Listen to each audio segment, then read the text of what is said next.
around him. Please welcome Greg to the stage.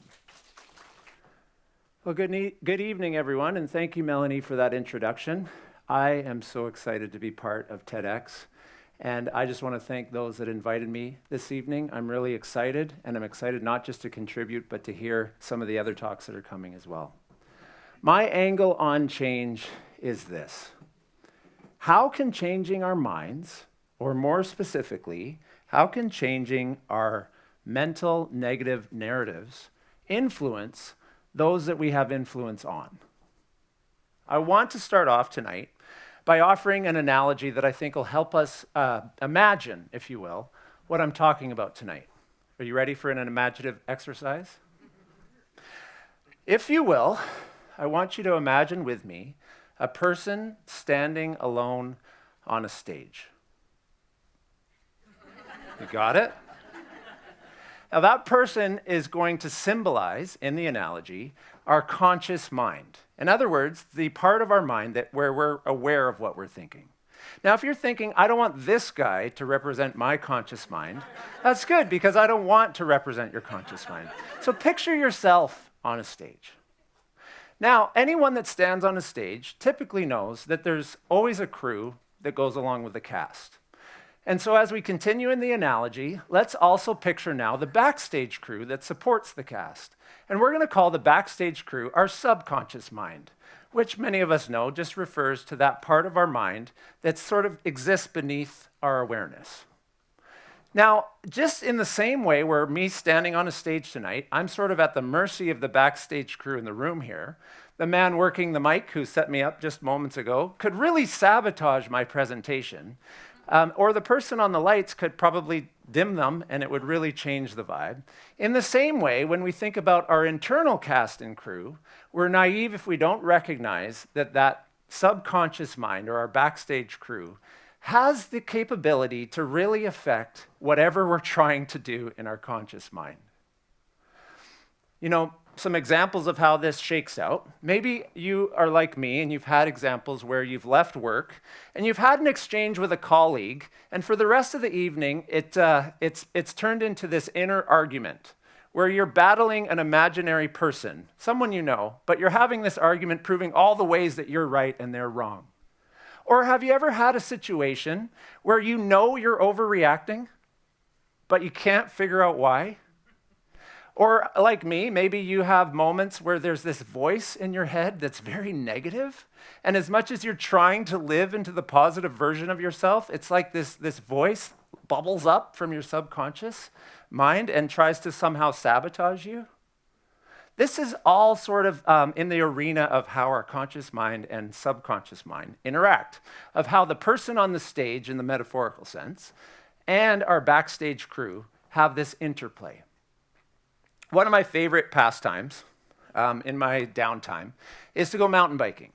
And I love it, and one of my favorite trails is a really steep pitch, and when I ride it, it's challenging because as you're going down this steep descent, you have to dodge around rocks and roots and trees, and it's tough.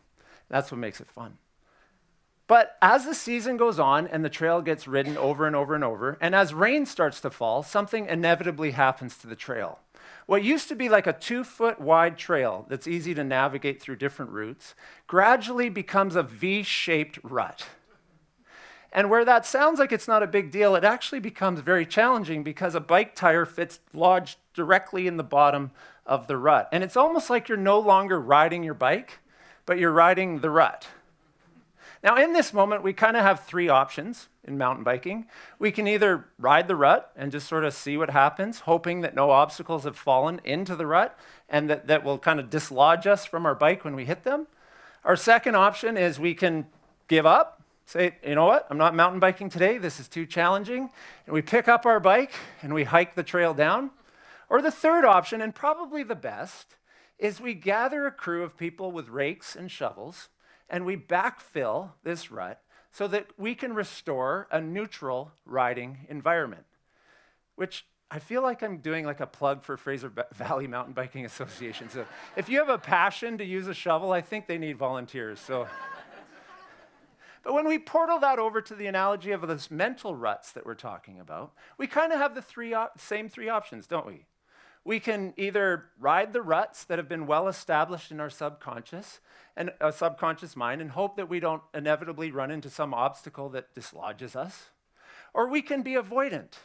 Or maybe the third option is still the best. We can, in a metaphorical sense, find ways to backfill those V-shaped ruts that lead us in directions that don't serve us well. The good news is that neuroscientists tell us that neuroplasticity is a real thing, that we can actually change our minds. And we don't have to be neurosurgeons to lay new neural pathways. But if we're intentional and consistent in noting those things that bubble up from our backstage crew and confronting them, we can actually alter how we think. Isn't that exciting that we can change our minds? Now, a question that sort of surfaces for me is, so where do these neural pathways come from in the first place? Because if we know where they come from, maybe we can see them coming and we can foster the positive ones and repress the negative ones. Well, I think something that I'm learning about is something called second-person theory. And second-person theory is touching all kinds of disciplines, whether it's neuroscience, philosophy, developmental psychology, and many others. And second-person theory simply sort of it suggests this. It suggests that the predominant way that we come to an understanding of ourselves is by receiving feedback from interactions with others. So it's that I-you dynamic. And it's really a different way of thinking about ourselves. You know, it kind of flies in the face of that René Descartes sort of I think, therefore I am, individualization version of finding out who we are. And it also flies in the face of that sort of objective philosophical sense of like all selves are the same, and so we exist as a part of a whole. Second-person theory instead says we really learn about who we are through relationships. I think the most compelling evidence for this is when we think about the first times we used our brains. Long before we had the cognitive wherewithal to individuate or have some sort of philosophical conversation about what it means to be a self, our brains were locked and loaded, ready and wired to have an exchange with our primary caregiver. Proponents of attachment theory talk about this all the time. They say that the eye contact that exists between a baby and its mother or father or primary caregiver is this venue for incredible learning, that a baby is like a sponge, that all of us were like sponges, and our brains were developing through the interaction that we had with our caregivers. Now, what's interesting to me is that not only were we learning things from our caregivers that served as sort of foundational beliefs that we would carry through the rest of our lives, but we were also learning how to learn about foundational beliefs that would serve us through the rest of our lives. In other words, we weren't just learning content, but we were learning a mode for learning content, and that was in interaction with the people around us. Now, as a new father, hearing something like that when you have a baby is terrifying. I remember as a new dad, I learned that eye contact is really important for my son to develop a sense of self. And so that kind of turned into this ritualistic nightly staring contest that I would have with him. And then when I would blink, I would feel this guilt, like, oh my word, maybe he's gonna now like live into a life of crime, you know? Incidentally, 13 years later now, he's a teenager. And when I ask him to do the dishes, I see this blank stare coming back at me. And I'm like, I think I may be the source of that. You know? But really, when we think about it, these things that originate early in life when we're forming ways of seeing the world and understanding ourselves, over time, we start to realize, so if I actually understand who I am based on my interactions with others, there's a lot of interactions I've had, frankly, that would not be interactions I would want to influence my sense of self. And we start to get critical about some of the main voices that had an impact on us. Or maybe I'm alone in this. And what's dangerous about that is when those voices bubble up from our subconscious in some sort of version of what we've experienced, we suddenly start to feel critical about our own thought processes. Kristen Neff is a really helpful voice in this. She's done a TED Talk on self-compassion, and she wrote in Current Psychiatry, along with a couple other authors, a great article. It's called Self-Criticism versus Self-Compassion. And her basic argument is that those of us that lean towards self-criticism are much more likely to experience feelings of inferiority or failure or shame or guilt, and all the ones you don't want to experience. But if we can become self-compassionate, if we can become people who are kind to ourselves, then we develop more emotional resiliency in her studies, that our relationships are healthier, and that we overall have better mental health. And so how that relates to what we're talking about here is that when we recognize something bubbling up from the backstage crew that we don't appreciate, rather than hitting it with criticism, what does it look like to compassionately understand that what's happening in the back frame of our mind is actually probably in response to protecting us from something that's happened prior in our lives? Suddenly, we're compassionate to that voice in our mind that is trying to protect us, not trying to sabotage what we're doing on stage. A few years ago, the law changed around what you're allowed to do with a cell phone when you're driving. You remember this? And I was what you'd call a late adopter. Okay, so I had trouble. I loved talking on my phone while I was driving, and it was before everybody was texting, but I think it was starting, and that's why the law changed. And I was driving down the road, and I was interrupted by a car that came up beside me, and a lady leaned out of the passenger window.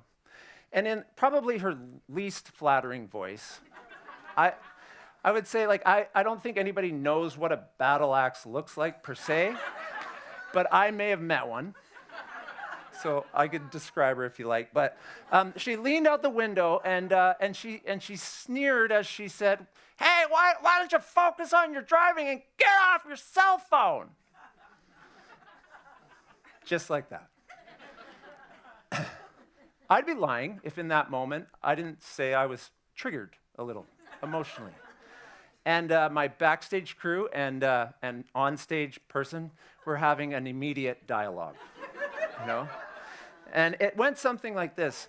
Do we have a response that's locked and loaded for this type of behavior? And it's as if a file presented itself that said, yes, we do. And if that imaginary file had a title, it would be something like sarcastic retort. You know, that is our strategy in this situation. But almost as soon as I thought it, because I'd been working on how I was treating myself in self-talk, this odd instinct welled up in me that said, well, what if we try something different this time? And so, as luck would have it, the light that we were both approaching turned red, and wouldn't you know it, our cars stopped right beside each other. And so we had 45 seconds to a minute to enjoy a little light banter. And so, this is what I said. I said, excuse me, you were yelling at me a second ago about being on my cell phone. I just wanted to say, you were right. I'm really struggling with breaking this habit, and thank you for correcting me. I didn't say thank you for how you corrected me, but I said thank you for correcting me. And you know when someone has already inhaled like an angry response, and then they're caught off guard by something you've said and they have to change on the fly?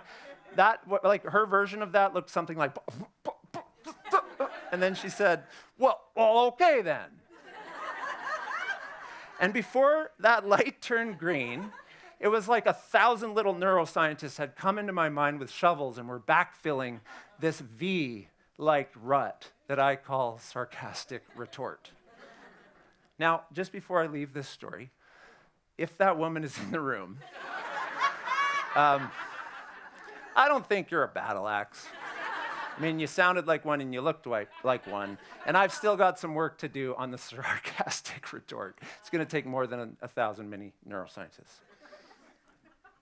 What if our job is to become convinced, not that we can correct every negative neural pathway and every rut in our lives, but instead that we can become convinced that we should at least try to be consciously aware of some of those things that bubble up, and when they do, that we confront them with compassion, with consistency, and trusting that it's worth it.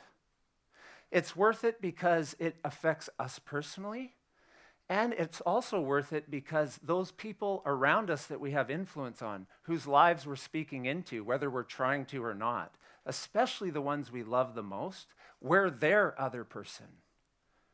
We're the person in their second person theory that they're learning from. Okay, so I want to step out of the TED Talk for a second, and I swore I'd end this way, so humor me for a second. I want to check in with my own conscious mind and subconscious mind just on how this is going, okay? So my conscious mind immediately says, like, I think it's going well. There's some people laughing, some people nodding. I can hardly see you, so, from what I can tell, you're appreciating it, which my subconscious mind immediately says, stop saying this stuff. You're embarrassing yourself. They're going to think you're desperate for their approval, which my conscious mind says, as far as their approval is concerned, you know what? I don't care at all that I need to tell them. Absolutely, I want their approval, which my subconscious mind says, you are really embarrassing both of us now. Stop talking. What about the guy that you saw that sneer on his face, which my conscious mind says, I saw that sneer and I decided to think, well, maybe that wasn't aimed at me. Maybe something else is going on in his mind, which my conscious mind said, well, then what did you do about it? I said, well, I pictured him in his underwear like a coach would suggest you would do in public speaking. It wasn't a pretty sight, which my subconscious mind then says, speaking of underwear, there's 2 days before you're going to be able to do the laundry, and you only have one pair of underwear left, which my conscious mind said, yeah, I probably should be more organized. But what is underwear anyway, except some social construct that's hindering me from living into my vulnerable self, which my subconscious mind said, that was funny. I liked that, and I'm glad we had this talk. Thank you for your attention.